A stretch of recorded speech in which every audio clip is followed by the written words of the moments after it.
Hello. Welcome back to the Life Short Talk Fast podcast. My name is Tiffany Jackson, and I am your host. So today we are going to be talking about Gilmore Girls, but something a little different.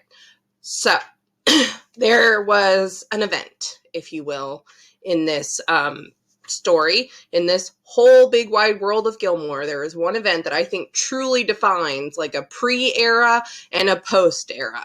Now, I've talked quite a bit about like how there's a college Rory and a high school Rory and all that kind of stuff. But there is one true division in this show. And it's not the one that most people think that it is. Because guess what, y'all? It's not April Nardini. Nay. That is not the division point that I am talking about. Because that is not the core of our show. While the Luke and Lorelai relationship is like the core relationship. That's the relationship that Amy wanted us to watch, and that's the one that like they really wanted us to follow, even though a lot of it became Rory's boyfriends and the obsessions with Rory's boyfriends. From a storytelling point of view, this was Lorelai's story and her love story. However, that story truly became secondary to the relationship between Lorelai and Rory. That core relationship is the relationship we should really focus on in this show. But because we're human and because, we've been conditioned to believe this by a lot of the TV and media that we watch, especially in the early 2000s, it's got to be about the relationship. You got to be team this or team this. And I'm kind of glad that like a lot of fandoms have kind of gotten away from that. Like, don't get me wrong, shipping culture is toxic and it still exists. Like, okay, I get it. I totally get it because I am very much involved in like a shipping culture type thing.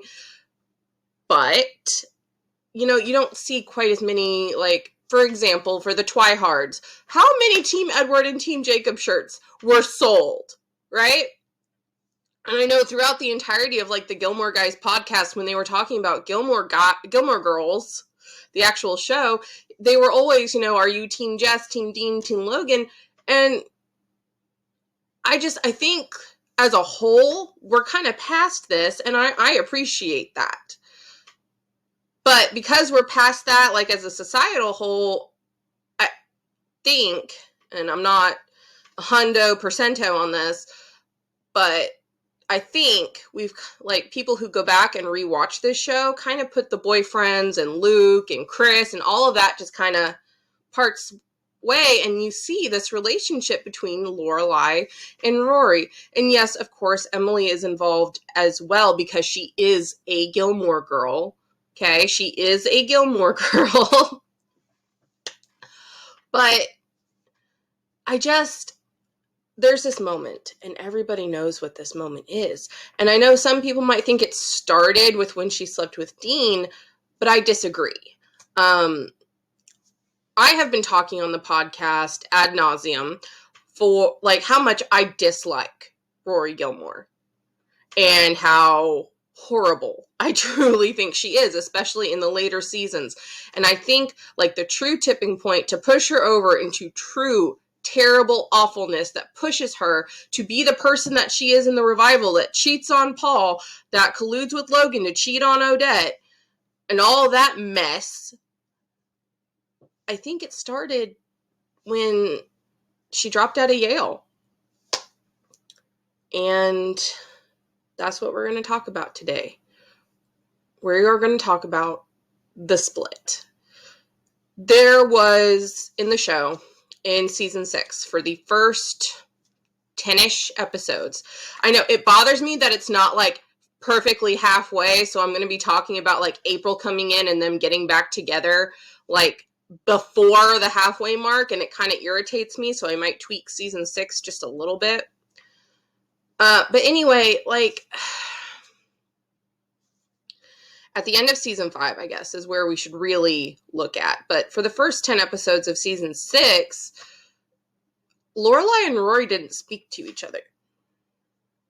For a show that had gone 5 seasons where they shared at least like a talking scene or something once per episode, except for a singular episode in season 4, those girls did not, not share a screen or some kind of airtime together.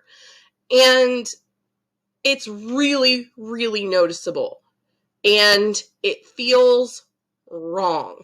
And I know, like, a lot of people hate season 6. And for a lot of people, it's because of April. And I probably will do a whole little video in defense of April Nardini, because she is an innocent child in all of this.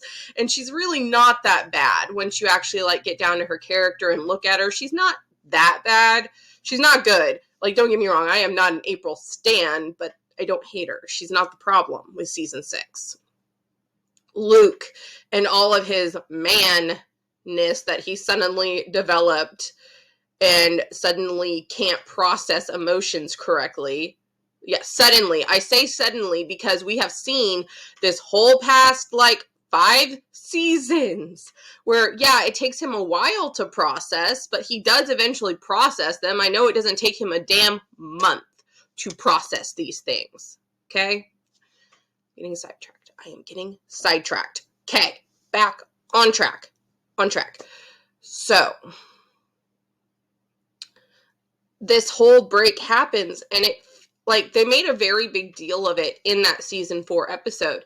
I cannot for the life of me remember the title of the episode, but it's towards the end of the season, and it is when Lorelai is closing in on the end stages of the inn, and she's run out of money, and she has to ask Luke for $30,000, and Rory is having this personal crisis because a professor told her to drop a class because she couldn't handle the workload, because she couldn't.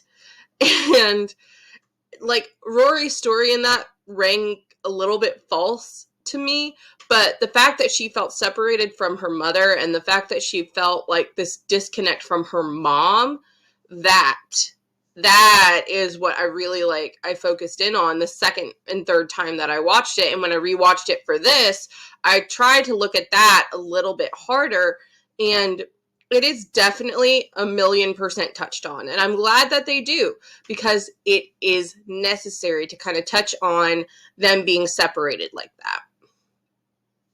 Cut to the end of season 5. Rory has made the decision to drop out of Yale. She stole a yacht. She has to go to court. She's facing a felony. Okay?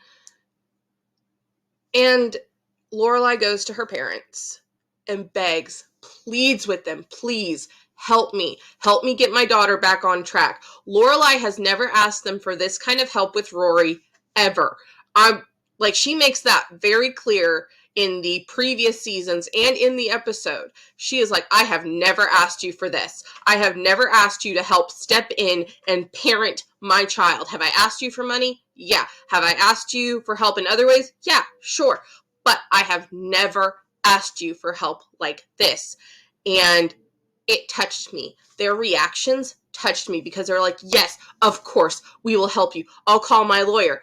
We'll sit her down. We are not going to let this girl go off track. And then Rory gets to Friday night dinner first. And I have to think this was a calculated move. Okay? Rory she's a lot more manipulative than Lorelai. I think she's a lot more Emily-esque than Lorelai, especially since she's been hanging out with the Huntsberger crowd and the Life and Death Brigade and all the people that truly got her in this kind of trouble, And she goes to Richard and she just breaks down. And she cries and she's I don't know what to do. Everything's falling apart for Rory. Everything is always falling apart.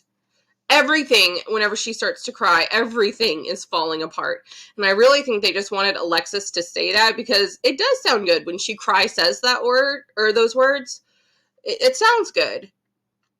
Well, we're going to talk about the season 6 therapy scene, or season 7, whichever season that was, okay? We will talk about that therapy scene in a little bit. Anyway, so she goes to Richard and she cries, and then Lorelai shows up. I don't know how much time difference there was, maybe an hour, maybe less. I have no clue. But by the time Lorelai gets there, Rory has worked out this plan with Richard and Emily, and is already starting to move her stuff into the pool house. If this was not a calculated move, how did her shit get there so fast? Like, I get it. She was already moving out of her dorm for the year, and she was already, like, packed up, and she just had to load out, and, like, it was going to go back to Stars Hollow anyway. I just answered my own question. But at the same time, I think it was sitting, like, in the back of her mind. All of my stuff is, well, most of my stuff is in my car. I could just move in here. And then I'm willing to bet that Richard was the one who suggested the pool house to give her, like, more privacy. And then he was like, you could even decorate it, Emily. You could decorate it to Rory's taste. And, like, that just went off in Emily's head and she was sold. That, and I think those two are very wary of doing anything separately or, like, against each other because they had just gotten over their separation, their own separation. Unfortunately, Rory's actions in this moment caused the greatest rift on this show, the separation of that mother and daughter relationship. And it is one of the most heartbreaking needle drops in the entire show to see Lorelai stare into that pool house window and just watch Rory, like, starting to unpack her life and starting to undo everything that Lorelai had her working to, or that's how Lorelai felt. And in truth, if she was anybody but Rory Gilmore, that would have happened. She would have gone to jail. Because it was a felony, which, can we talk about how she did not get a damn, like, jail sentence or anything for stealing a yacht?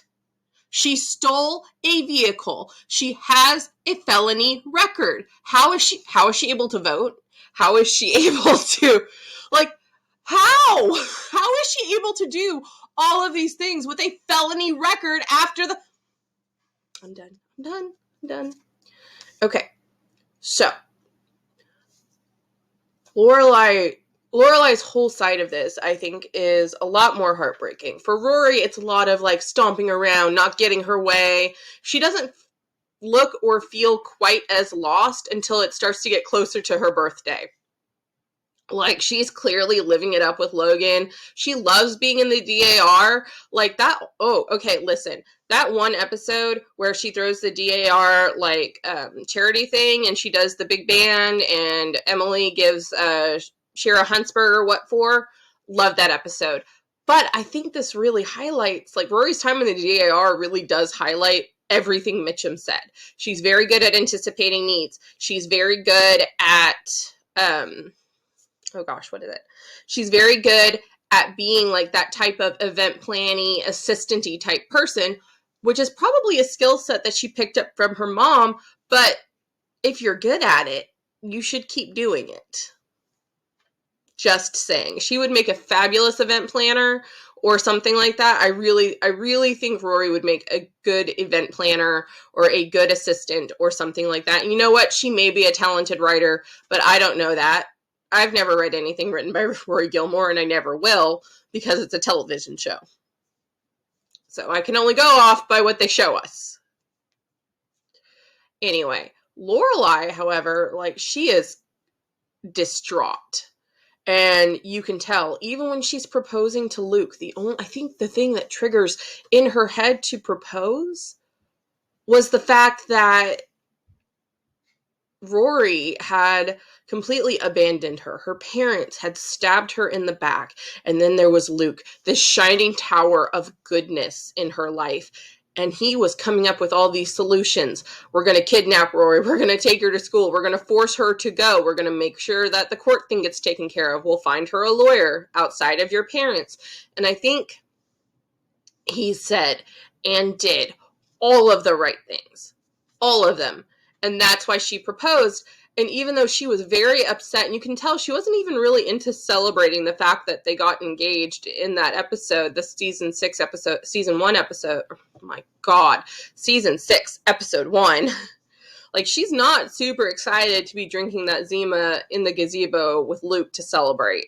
Not that, you know, she'd be excited to drink Zima in the gazebo with Luke anyway. Like, Zima's kind of Anyway, so,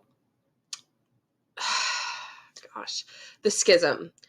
After this point, like, Rory and Lorelai do not speak for at least 8 episodes. They kind of very tangentially, like, have an argument in the second episode of season 6, and then they do again, like, they do talk to each other for Rory's birthday, but I really want to focus on how they acted when they were separate, not when they were together, because when they were together, you could see, like, the first time it was explosive because they were still very angry with each other. And then the second time, everybody had kind of cooled off. They realized, like, hey, I'm really sorry. Like, I didn't mean everything that I said and all that kind of stuff. But I want to talk about that middle part for just a moment. And then we're going to talk about the aftershocks of this, because there were aftershocks. So, when they're separate, Lorelai, to me, feels very lost, feels very much, I don't know where to go, I don't know who to talk to, I don't know what to do. Girl doesn't even get a head start on her wedding planning until after, like, the whole Rory thing is settled. Like, literally, she even tells Luke, I don't want to set a date for the wedding or start planning or anything until the thing with Rory is fixed. And I totally respect that. I think that was the correct call. That is a wonderful thing that Lorelai did, because I couldn't have imagined not being a part of my mom's wedding to my stepdad. And it was a good moment for all of us. Like, it was happy. It was a happy moment for sure. And I don't know. The whole thing with, like, Luke really not picking up on how much she misses Rory might kind of lead into, like, the whole not being able to process him having a daughter for the rest of the season. But I think it was mostly just negligence from the writers. I don't think the writers thought about this as hard as the fans do. And I know that, like, this type of fandom culture was really on the cusp of starting. Like, yes, you had your Trekkies and you had your people who were very obsessed in their individual fandoms, but with the birth of the wider internet, with the birth of chat rooms and boards and eventually Twitter and social media, you had these fandoms springing up that were a lot more in tune with the show than I think the writers necessarily intended them to be. And that's, like, a whole commentary on fandom in general, because at the end of the day, Gilmore Girls is a television show. It doesn't matter. But for me, it does. You know, it's one of those things. The internet has made us all very selfish and very much about what we want and what we want to see. Not that that's a bad thing, but it's not a great thing either. Anyway, so when I look at, like, post schism relationship between Lorelai and Rory, there is a disconnect. There is a massive disconnect between Lorelai and Rory for the rest of the show on into A Year in the Life. And I think it's because of this, because they had this schism at a really formative time for Rory in her early 20s. And I'm kind of speaking from experience. My mom and I were not very close in my early 20s for many, many reasons. Most of them my own. Okay? Most of them because I was an idiot. And because of that, like, I kind of get where Rory is coming from. But, like, I have put in the work, and my mom and I have put in the work to kind of build that relationship back, and it's a lot better now, and we have put in the work to do that. You don't see that on Gilmore Girls. Not with Rory. Rory believes that she is, like, I don't think she believes that she's perfect, but I think that she doesn't think that she needs to work on herself. I think she sees, like, the world as a whole is just flawed, and it's okay if she's flawed as well, and she doesn't feel the need to, you know, work on herself or change herself in any way. And she still doesn't get that at the end of A Year in the Life, by the way. And I don't think that having a child will do that either. I think that is something that was, like, bred into Rory at a very early age from all of the praise and all of the accolades that like her parents and her grandparents just like laid on her and laid at her feet. And it really did create this mindset in Rory that she really truly can do no wrong. And if she's considered doing something wrong, then whoever told her she was doing wrong is wrong. like with Mitchum, like with Sandy Says, even the Naomi Shropshire stuff was irritating because we're supposed to think that it's all Naomi's fault, that like she can't get a story out of her, she can't keep anything straight, but Rory was being incredibly like inattentive to it as well. Like it was a hot mess. That whole situation was a hot mess.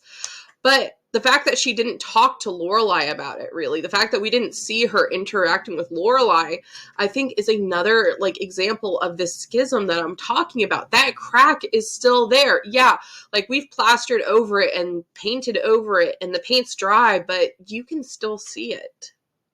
You can still feel it. Lorelai and Rory are never close again. I'm not saying like they're not, close besties kind of thing, but they're never as close as they were pre-Rory dropping out of Yale again.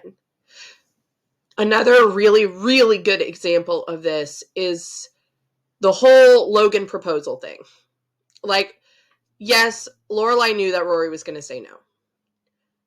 But at the same time, I could see like that fear on her face was not because she didn't want Rory to get married too young. The fear was that Rory was going to get married at all. The fear was that Rory was going to go into this world, into the Logan Huntsberger world, and be suckered in again. And she was afraid she was going to lose her daughter again. And I really don't think that that's really picked up on very much in the show, but I could see it. I could tell it. That would be my worry. And we see another like example of them not being as close, and especially like on the Logan front in A Year in the Life. Like the whole episode, like the end of summer where Rory and Lorelai are in the hotel room and she's yelling at her mom, you know I've been sleeping with Logan. And Lorelai is flabbergasted. She clearly did not know. How did Lorelai Gilmore not know that her daughter was cheating on what's his name, Paul, for like at least a year, and she didn't know that Rory, was somehow mysteriously flying back and forth? How did Rory afford to fly back and forth to London? How did Lorelai never question that? And you know what? I think somewhere in her mind she did. She truly did. But I think, like, when Rory started doing work over there, like, she maybe figured, like, her travel expenses were being paid. But I truly do not understand that. And I truly don't understand Lorelai being so disinterested. Like, that is being truly disinterested in your child's life, in my opinion. I'm not saying, like, you need to go delve into your kids' finances or anything like that, or, like, snoop in their bank accounts. But personally, if I was complaining that I was too broke to buy underwear, then my mother would question how the hell I was flying back and forth to London. If I had to give up my apartment because the rent was too high, if I didn't have a job, I didn't have a paycheck, my mother would worry and would question me, how in the hell are you flying back and forth to London? There is this disconnect between Rory and Lorelai throughout the rest of the show after this schism, and I think it truly did a disservice to the characters, Rory especially. Lorelai, it affects her, and she feels very lost. I can tell, like in those episodes where her and Rory are truly separated. The thing is, once they get back together, I think she feels a little bit safer. She feels more stable, whereas Rory, her mom's there, she's stable again, but she's only stable until her next crisis. Like, and I know that sounds very generic and very much like, duh, Tiffany, but with Rory Gilmore, the crises are like this big. A professor told me to drop the class because I was using material from another class to cover my paper because I didn't do my work. Everything's falling apart. What? I stole a yacht and I dropped out of Yale. Everything's falling apart. What? Like, honestly, like, Rory Gilmore gives me such a headache sometimes just thinking about the machinations of how her brain must work. You know? Like, I have anxiety, and it's pretty bad. It's very bad, actually. But I could not imagine how someone as timid and as, like, fearful of rejection and all that stuff, I cannot imagine how Rory's brain works sometimes. I truly can't. Because almost everything is her life falling apart. Almost everything is the biggest problem she's ever had. And I know that sounds like I'm being dramatic, but that's how the show treats it. And, like, I get it. A lot of these things she's experiencing for the first time, and that's why they feel so big. And it makes sense to kind of translate them on screen as a big deal. But, there's a but. Lorelai is experiencing a lot of these things for the first time, too. We have to remember that Lorelai was only 32 in season 1. By the time that her and Rory split, she's only 37. That's not, like, ancient, you know? She does have life experience, but it's not a whole life's worth of experience quite yet, because a lot of her life, a lot of her growth, a lot of her development was stunted by having Rory at 16 and moving out when she was 16. And I think that did stunt her emotional development, a lot of her life development. We can see in the beginning of season 1, she is still very much stuck in her, you know, I was 16 and had a baby when I was 16, so I'm going to act 16 forever kind of thing outside of work. Now, I will say Lorelai has always been very professional at work and has always managed to be, like, an adult at work. But as soon as she is out the door, she's not an adult. And, well, I mean, it's like when Jackson had to spend the night because Davy and Martha had the chicken pox in season 7. And he got to have chicken nuggets and pizza and garlic bread and all that kind of stuff, which Suki would never let him have because she's an adult and she's a chef and she wants him to eat healthier. You know? Whereas with Lorelai, we get this great, like, slumber party atmosphere all the time. But in relation to Rory, I think because Lorelai was stuck in that headspace, she had to be the adult. And so a lot of her emotional growth got stunted and got, like, she has that very much, you know, the gifted and talented kid syndrome, where she was actually just, you know, very organized and anxious and a people pleaser. And that's how she kind of furthered herself along through high school. Now, when she gets to high school and our show starts proper, I will say that, like, from there on, it's basically like she's Rory Gilmore, baby genius. Like, from then on, she is Rory Gilmore, baby genius. And, like, I get it. I do. Fighting with your parents is hard. Making up with your parents is even harder. Mostly because once you become an adult, you start fighting about adult things.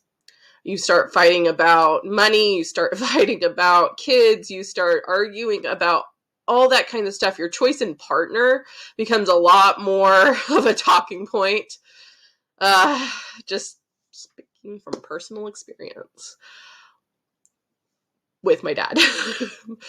My dad and my husband just didn't mesh well. So anyway, when your core relationship to your show is this mother-daughter relationship, and you want that to be your driving force, and you're getting all these notes and edits from your network telling you, no, we got to make the relationships the forefront of everything, and then you just, like, what are you supposed to do? And I think that's truly why the split happened, so that we could get Rory and Lorelai alone, and, like, because college wasn't cutting it. College was not alone enough for, I think, the network. I truly think it was the network. I think the network really wanted to take Alexis Bledel in a different direction and wanted to maybe even do, like, a Rory spinoff, a college spinoff with Rory, or even post-college with Rory Gilmore as the star, they weren't focusing on Lorelai's story. Whereas for Amy, that was the story. Lorelai was the story and her relationship with her daughter. But I truly think she was getting a lot of push from like every direction, maybe even from Daniel, to like make the relationships a bit more at the forefront. So what we really start seeing, especially towards the end of season 5, beginning of season 6, we see this like really big push to really bring the boyfriends, Luke and Logan, more to the forefront. You start seeing a lot more like Logan in the face front episodes. You see a lot more of Luke. Like Luke gets his own storylines. And don't get me wrong, Luke had his own storylines before, but they were usually tied to somebody like Jess or Liz even.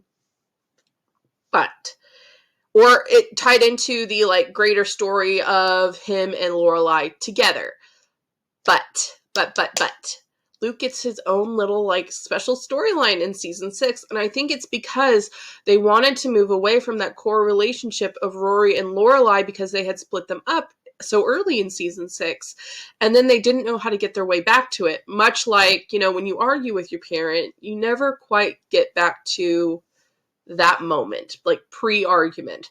That is why, like, I know a lot of people like to divide the show into like pre-April, post-April showing up.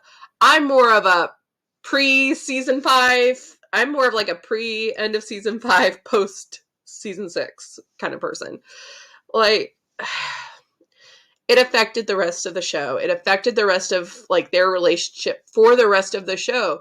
You can tell Lorelai never truly knows what Rory is thinking again. Rory never truly connects with Lorelai in the same way again, not quite the same way again. And honestly, I think like Lorelai and Emily get closer, Emily and Rory get closer, but Lorelai and Rory are just kind of stagnant, and they stay stagnant until that explosion in the bedroom during summer in A Year in the Life, and then again at the end of, in the middle of fall when Rory decides to write the book. Which, why did she not think to write that book before? That's an interesting story in my opinion. Like, her mother was a high society girl who got pregnant at 16, dropped out, like moved far away, well not far, but she moved away from her parents and to this very small town where she had little to no resources, like worked her way up from nothing, and now owns this inn that is incredible. And apparently like a lot of movie stars stay there. Who knew Stars Hollow was so happening? And the Connecticut film scene, come on y'all. Sometimes this show, okay? All right, I'm back. I'm focusing. Sorry. Y'all, I've been listening to the Gilmore Guys podcast on the revival on A Year in the Life, and I forgot how damn goofy it was for the most part. I don't know why. For me, like, I always focus on, like, looking at it through the lens of grief because I've lost my parent since that came out. And I don't know, it feels very different to me to watch that through that lens of, like, hey, I lost my parent. And looking at it through the lens of grief, whereas with, watching it just for the fun of it, it's goofy. It's goofy as hell. So anyway, I think I'm going to wrap this up here because I'm starting to get a little rambly. Anyway, I love y'all so much. Thank you so much for listening to me rant and rave about Lorelai and Rory, and I will be back very, very soon with my season 6 part 1 analysis.